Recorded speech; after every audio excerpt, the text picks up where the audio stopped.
नमस्कार मित्रों, मैं सत्येंद्र रावत आपके सामने एक नई कविता के साथ हाजिर हूँ।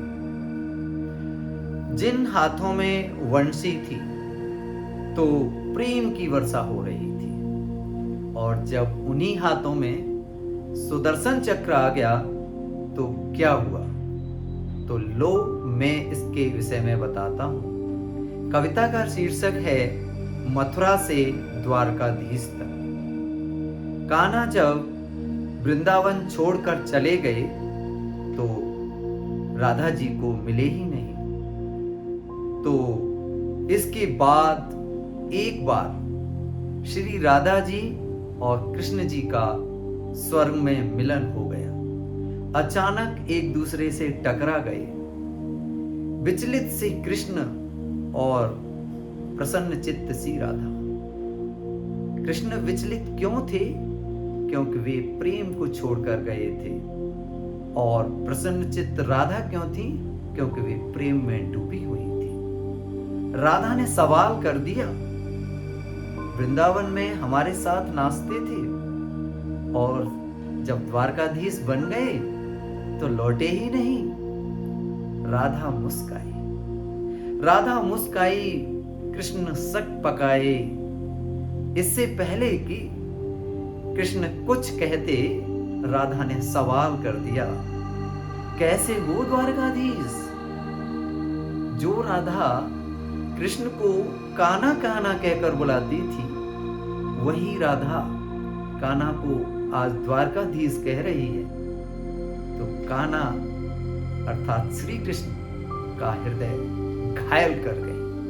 फिर भी कृष्ण ने अपने आप को संभाल लिया और बोले, तुम्हारे लिए तो राधा मैं आज भी कान्हा हूं। तुम तो द्वारकाधीश मत कहो। आओ बैठते हैं राधा, कुछ मैं अपनी कहता हूं, तुम कुछ अपनी कहो।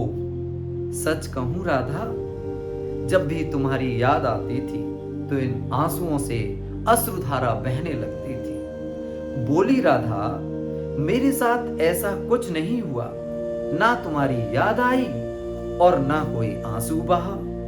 क्योंकि हम तुम्हें भूले ही कहां थे, जो तुम याद आते। हम तुम्हें भूले ही कहां थे, जो तुम याद आते। कहीं आंसुओं के साथ निकल न जाओ, इसलिए रोते भी नहीं थे। कृष्ण, कुछ कड़वे सत्य सुन सकूं तो सुनाऊं। कान्हा से द्वारकाधीश बनने पर और प्रेम से अलग होने पर तुमने क्या खोया, इसके लिए एक आईना दिखाऊं। कृष्ण, कुछ कड़वे वचन सुन सको तो सुनाऊं। कृष्ण, जब तुम प्रेम से जुड़े थे तो जो उंगली गोवर्धन पर्वत उठाकर लोगों को विनाश से बचाती थी, प्रेम से अलग होने पर वही उंगली क्या क्या रंग दिखाने लगी। सुदर्शन चक्र उठाकर विनाश के काम आने लगी। अंग वही होता है, जब वह प्रेम से जुड़ता है तो विकास करता है, और जब प्रेम से अलग होता है तो विनाश करता है। कृष्ण, मैं आपको बताऊं, कान्हा और द्वारकाधीश में क्या अंतर होता है, इसके विषय में बताऊं। कान्हा होते, अगर तुम कान्हा होते तो तुम सुदामा के घर जाते, और सुदामा तुम्हारे घर कभी नहीं आता।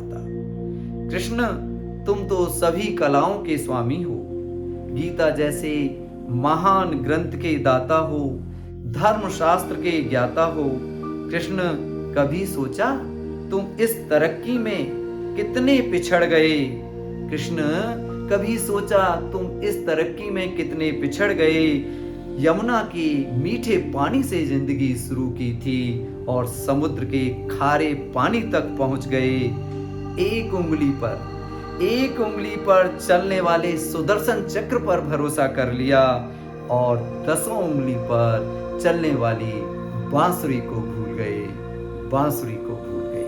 आपका बहुत बहुत धन्यवाद।